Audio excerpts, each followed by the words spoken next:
இருக்க மிகப்பெரிய ஒரு பிரச்சனையாக இருக்குது. அவங்க என்னமோ வந்து ஒரு டார்கெட் வச்சுக்கிட்டு இந்த வாரத்தில் வந்து இந்த வேலையை நீங்கள் முடிச்சாகணும், அடுத்த வாரத்தில் இந்த வேலையை முடிங்க, அடுத்த கவுன்சிலிங் வரதுக்குள்ளாட்டியும் இதை நீங்கள் செஞ்சுட்டு வாங்க, அதை நீங்கள் செஞ்சுட்டு வாங்கன்னு சொல்லிட்டு ஏதோ நம்மளை ஒரு ஃபோர்ஸ் பண்ணுற மாதிரி ஒரு பாஸ் மாதிரியான ஒரு மென்டாலிட்டிக்கு அவங்க போயிடுறாங்க. அவங்க கம்பல் பண்ணும்போது ஆல்ரெடி ட்ராமாவில் மாட்டிக்கிட்டு இந்த நாசிஸ் கூட மாட்டிக்கிட்டு இருக்கிற பிரச்சனைகள் வேறன்னு சொன்னால், இவங்க நம்மளை கம்பல் பண்ணும்போது அந்த கம்பல்சிவாகவும் இம்பல்சிவாகவும் இருக்கும்போது இது ஒரு ப்ரெஷருங்கிறது எக்ஸ்ட்ரா நமக்கு ஏறிடும்.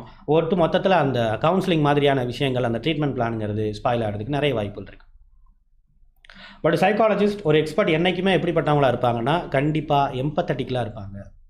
அவங்களுக்கு நல்லா தெரியும், இது பார்க்கும்போது சின்ன பிரச்சனையாக இருந்தாலும் இதுக்குள்ளே போக போக நிறைய விதமான பிரச்சனைகள் இதோடு அப்படியே வந்து அக்யூமுலேட் ஆகிருக்கும். இந்த ஒவ்வொரு பிரச்சனையும் கொஞ்சம் கொஞ்சமாக தான் தீர்க்க முடியுங்கிற அந்த ஒரு ப்ரீத்திங் டைமை வந்து கண்டிப்பாக கிளைண்ட்டுக்கு கொடுக்கணுங்கிறது ஒரு எக்ஸ்பர்ட்டாக இருக்கக்கூடிய சைக்காலஜிஸ்ட்டுக்கு கண்டிப்பாக தெரியும். ஓகே.